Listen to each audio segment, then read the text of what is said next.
Hello friend, आप सभी का स्वागत है हमारे यूट्यूब चैनल एक्सपर्ट स्टडी में।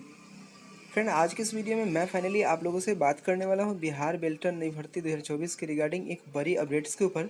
तो फ्रेंड, इससे पहले अगर आप मेरे चैनल पे पहली बार आए हैं तो प्लीज़ चैनल को सब्सक्राइब कर दीजिएगा और साथ में बेल आइकन को प्रेस कर दीजिएगा। इससे क्या होगा फ्रेंड कि मैं जो भी इस तरह का अपडेट लाऊंगा आप तक नोटिफिकेशन आसानी से मिलता रहेगा। तो चलिए फ्रेंड, देखते हैं बिहार बेल्टॉन की ऑफिशियल नोटिफिकेशन को कि कौन कौन से लोग इस फॉर्म के लिए एलिजिबल है।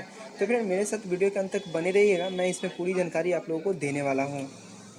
तो फ्रेंड, मैं फाइनली आ चुका हूँ बेल्ट्रॉन डाटा एंट्री ऑपरेटर की ऑफिशियल नोटिफिकेशन के ऊपर। पत्रांक संख्या 678/2024, जो कि दिनांक 2/2024 के डेट में जारी किया गया था।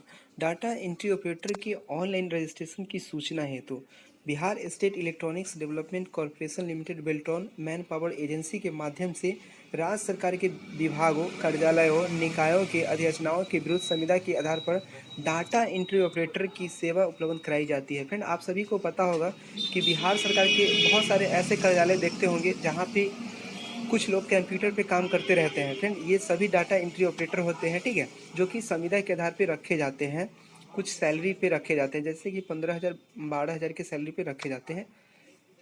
बेल्ट्रॉन की एजेंसी के माध्यम से सेवा देने के इच्छुक अभ्यर्थी डाटा एंट्री ऑपरेटर के ऑनलाइन रजिस्ट्रेशन दिनांक 20/2/2024 यानी कि फ्रेंड आज से, ठीक है, निगम की वेबसाइट BSEDC bihar.government.in पर उपलब्ध लिंक के माध्यम से वे रजिस्ट्रेशन कर सकते हैं।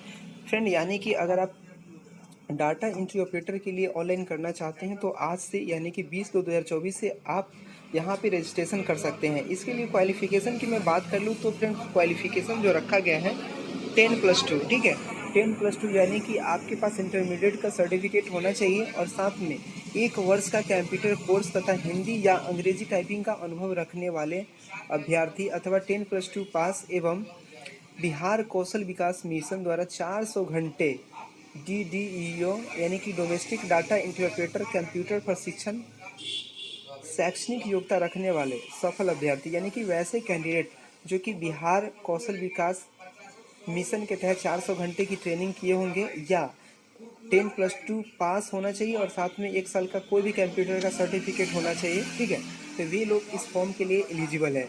वहीं मैं बात कर लूँ उम्र सीमा की, तो उम्र सीमा जो रखा गया है यहाँ पे आवेदन करने की अंतिम तिथि को न्यूनतम 18 वर्ष, ठीक है, यानी कि आपका जो एज होना चाहिए कम से कम 18 साल होना चाहिए और साथ में यानी कि अधिकतम उम्र जो है 59 साल तक के व्यक्ति इस फॉर्म को भर सकते हैं। रजिस्ट्रेशन फ़ी जो रखा गया है यहाँ पे केवल बिहार राज्य की अनुसूचित जाति अनुसूचित जनजाति के लिए 250 रुपया रखा गया है, यानी कि जो कैंडिडेट SC ST होंगे उन्हें यहाँ पे 250 रुपये रजिस्ट्रेशन शुल्क देना पड़ेगा। वही बिहार राज्य के अस्थायी निवासी सभी आरक्षित अनारक्षित वर्ग महिला उम्मीदवारों के लिए 250 और वही दिव्यांग के लिए 250 और समान आरक्षण कोटि एवं अन्य सभी उम्मीदवारों के लिए यहाँ पे 1,000 रुपये रखा गया है, जो कि फ्रेंड ये काफ़ी ज़्यादा होता है 1,000 रुपया।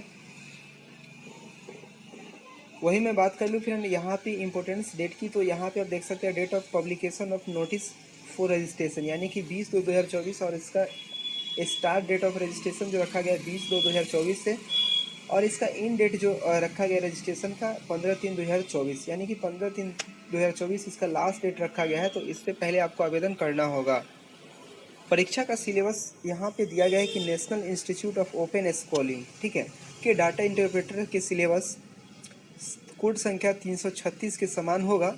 सिलेबस निगम की वेबसाइट इतना BSEDC bihar.government.in पर उपलब्ध है, यानी कि इसका जो भी सिलेबस है आप इस साइट पे जाकर के चेक कर सकते हैं। कंप्यूटर आधारित MCQ मल्टीपल चॉइस क्वेश्चंस परीक्षा 1 घंटे की होगी, ठीक है, यानी कि आपका जो एग्ज़ाम होगा ये MCQ होगा, ठीक है, मल्टीपल चॉइस क्वेश्चंस होंगे और इसके लिए आपको 1 घंटे टाइम दिया जाएगा, जिसमें कि 60 वस्तुनिष्ठ प्रश्न MCQ प्रश्न पूछे जाएंगे, जिसमें उत्तीर्ण हेतु 50% अंक लाना आवश्यक होगा, ठीक है।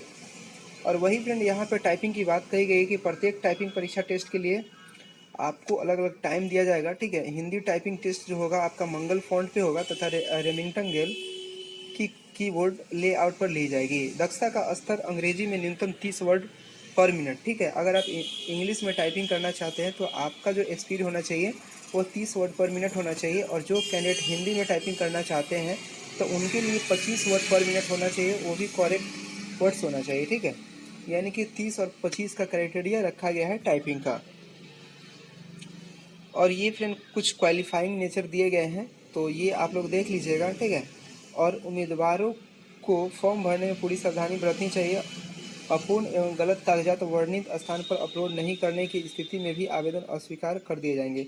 यानी कि फ्रेंड जो डॉक्यूमेंट मांगे गए हैं, ठीक है, वे डॉक्यूमेंट आपको ऑनलाइन करते समय देना पड़ेगा, ठीक है, ये यहाँ पे कहा जा रहा है। तो फ्रेंड यही वो अपडेट्स था बिहार डाटा एंट्री ऑपरेटर के रिगार्डिंग। फ्रेंड आज के लिए इतना ही रखता हूँ, फिर मिलते हैं आपके साथ नेक्स्ट वीडियो में और बात करेंगे फिर नेक्स्ट अपडेट की।